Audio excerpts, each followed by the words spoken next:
eye bags. Pera lang ang inyong mga lip bags. Ew. Excuse me, Sable. Wait, I am in Canada. What is happening to you? But you talk like that. We are already in Toronto. Dahil wala ka na sa aeroplano para magpanggap ka din sa mga pinagsasabi mo. Ano ba nangyayari sa'yo? Ay, naku, pasensya ka naman dyan, Doris. Ayan, high blood ka na naman eh. Eh kasi, syempre, meron pa akong hangover sa pagiging flight attendant natin. Tingnan mo nga, oh. Konti lang nilaki mo dun sa maleta ko, di ba? Sa bagay, oo nga. Mukha kang ang FA. Tama, flight attendant. Hindi no, flight attendant na maraming excess packages. Kaya tayo eh. Kayo naman kung makatawa kayo, wagas. Hindi naman ako mataba, busog lang ako. Pasensya na. Ako grabe yung busog mo, hanggang tip-tip mo. Ay, teka lang naman, wala ko makasita. Sandali lang, Doris. O, bakit? Nako, para po sa informasyon ng lahat ng mga tao dito, for your information, guys. Nung una kang tumapak ng eroplano, nagulat ang lahat ng mga pasahero nang nakita ka. Eh kasi nga, ganito ako pumanik sa aeroplano. Maganda, nag-ayos, naghanda. Ganun talaga. Parang hindi naman yun ang dahilan.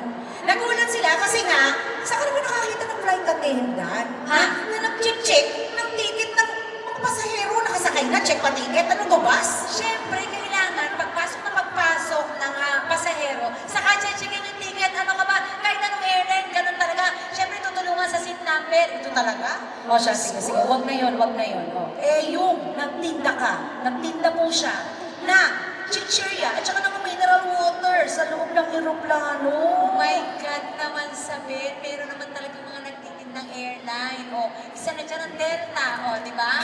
Yun ang nasakyan ko kaya. Grabe, kainain ko yung mani. May charge pala.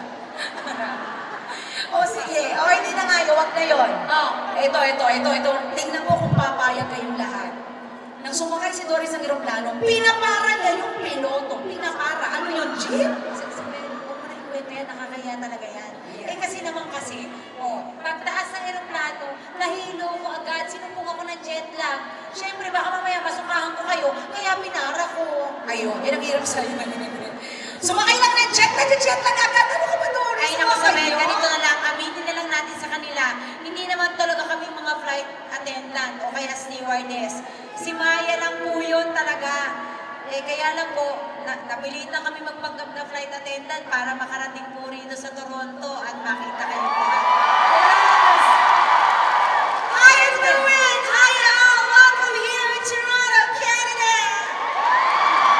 Yeah! Ba't ganun? Pag ako magsasalita, parang ako makukomatose. Welcome everyone! Nakita mo ang mga tao, tuwang-tuwa sila. At alam nila na talagang naghanda tayo. Ako sabihin talaga namang naghanda ako. Hindi ako maglalakbay na naka-aeroplano nang wala lang. Siyempre may hihanda ako para sa kanila. May regalo ako sa kanila. Oo, ako rin naman naghanda. No? At saka katulad ni Mami, tingnan mo siya, may naghanda, pagpunta dito. Talaga? Ang ganda po. I like your ritual that may jacket. Diba? Iba talaga mga tao dito sa Canada. Palibasa. Bakit? Palibasa, malamig ang panahon. Tingnan mo si Mami na preserve ang beauty. Ay, Diba? Ilan ako si Mami? Oh. Mami, barkada kayo ni Manang Feno. Manang Fen is sending her best regards to everybody. Yes, indeed. Especially to you, Mami. Mukhang magkaklase kayo na nung elementary sa section 2 ba? Ba't ka naman mga section ng araw, no? Ano na section ng araw? Ano po? Wala nang bala pa si Mami, pero wag ka, lampas 100 na yan. Hindi lang, alam ka na siya 30. Ano ka ba? Ang lakas makabata ng lamig. That's true. Hi, Mami. Mami, kayo ba? Naririnig niyo ba kami? Oo, nakikita niyo lang po. Mami! Hi, Mami. Cards. Ano raw? Maganda kayo natin. Sabi na, gaganda. Ganun ba talaga tayo kapangit sa TV? Pasensya na po. Kaya nga, linoto ko na to. Kita po, bukod sa paghahanda namin, nag-makeup kami na ganyan, mga bonsai namin, nakahaba, ha?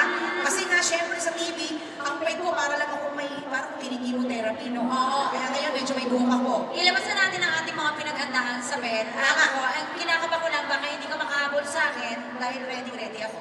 Sobra ka naman, makakahabol ako sa'yo kahit medyo mabigat ako, no? Actually, naghanda rin po ako para sa inyong lahat. So, ito na to. Dito. Sige, ito ako. Gusto niyo ba na showdown?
gonna stop